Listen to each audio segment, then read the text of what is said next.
Hello বন্ধুরা, আবার নিয়ে এসেছে একটা নতুন ভিডিও নিয়ে। সেটা কি আজকে রেসিপিটা দেখলেই বুঝতে পারবে, তার জন্য পুরো ভিডিওটা দেখতে থাকো।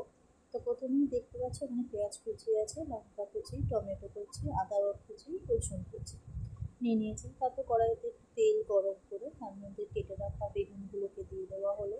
এখানে বেগুনগুলোও দেখো ছোটো ছোটো করে টুকরো করে নেওয়া হয়েছে কিছুটা বেগুন। এরপরে বেগুনটাকে একটু ভাজা ভাজা করবো।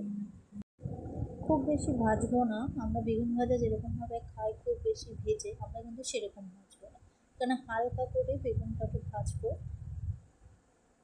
দেখো বেগুনটা ভেজে কতটা মজে এসছে, বেগুনটা কতটা নরম হয়ে এসছে। এরকমই ভাজাটা থাকবে। একটু নেড়ে চেড়ে নিলাম, তবে বেগুনটা তুলে নিলাম। এরপরে ওই তেলের ভেতরে কেটে রাখা যে পেঁয়াজটা সেটাকে এখানে দিয়ে দেবো, পেঁয়াজটা নাড়াচাড়া করবো।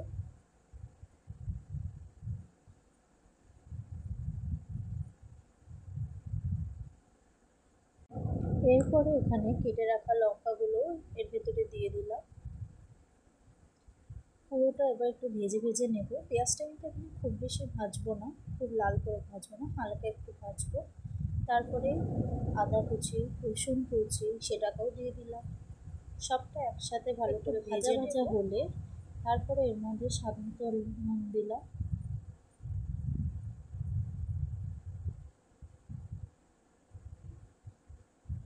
আবার একটু নেড়ে চেড়ে নেব। এরপর কড়াইতে টমেটো কুচিটাকেও অ্যাড করে দেবো। সবকটা একসাথে ভেজে নেব।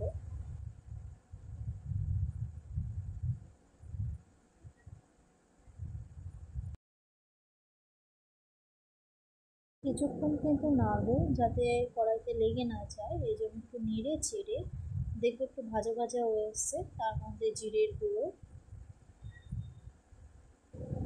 একটু এরপর এটাতে দেবো লঙ্কার গুঁড়ো। এখানে কিন্তু কাশ্মীরি লঙ্কার গুঁড়ো দিয়ে দিলাম।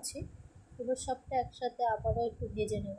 ভালো করে নাড়তে থাকবো, একটু নেড়ে চেড়ে। তারপরে এর মধ্যে আমি হলুদটা দিলাম।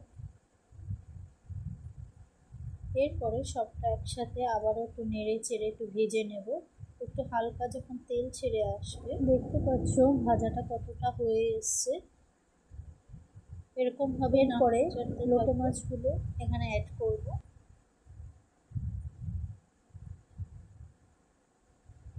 লোটে মাছগুলো আগেই কেটে আমরা ধুয়ে রেখে দিয়েছি। দেখো খুব বড় করে কাটা হয়নি, এখানে কিছুটা মাঝারি সাইজে ছোট ছোট করেই কাটা হয়েছে লোটে মাছগুলো।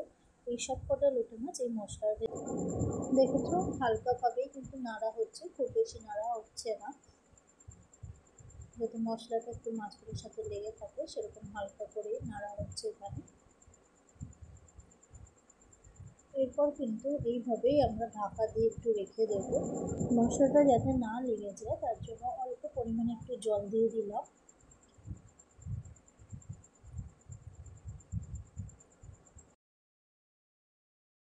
লোটে মাছে কিন্তু খুব বেশি জল আমার ভালো লাগে না, যতটা একটু গ্রেভি হবে একটু মাখা মাখা হবে তত কিন্তু একটা টেস্ট হয়। আমার তো সেইভাবে খুব ভালো লাগে, তোমাদের কার কেমন লাগে সেটা অবশ্যই জানাবে।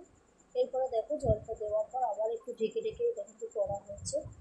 ঢাকার পরে দেখো মশলাটা কতটা মাছের সাথে পুরো মিশে গেছে, কতটা জলটা কতটা শুকিয়ে এসছে, কারণ গ্রেভি টেভি হয়ে গেছে, কতটা হয়ে এসছে। এটা কিন্তু ঢেকে ঢেকেই পুরোটা করা হচ্ছে।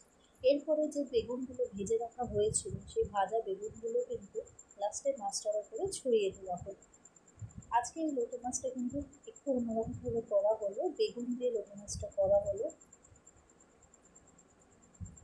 দেখো বেগুনটা কিন্তু তখনই দেওয়া হবে যখন মাছের জলটা অনেকটা শুকিয়ে এসছে, জলটা গ্রেভি হয়ে এসছে, কতটা ফুটে গেছে দেখতে পাচ্ছ। তারপরে কিন্তু বেগুনটা এখানে অ্যাড করা হলো।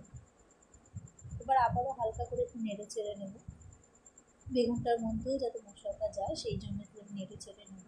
এরপর দেখো দেখতেই পাচ্ছ এখানে ঝোলটা কতটা টেনে এসছে, কতটা শুকিয়ে গেছে। এর মধ্যে আমি একটুখানি গরম মশলা গুঁড়ো দিয়ে দিলাম। তারপরে কিন্তু গ্যাসের ফ্লেমটা অফ করে দেবো, আর বেশি ঝোলটাকে শুকাবো না, এটা এইটুখানি থাকবে।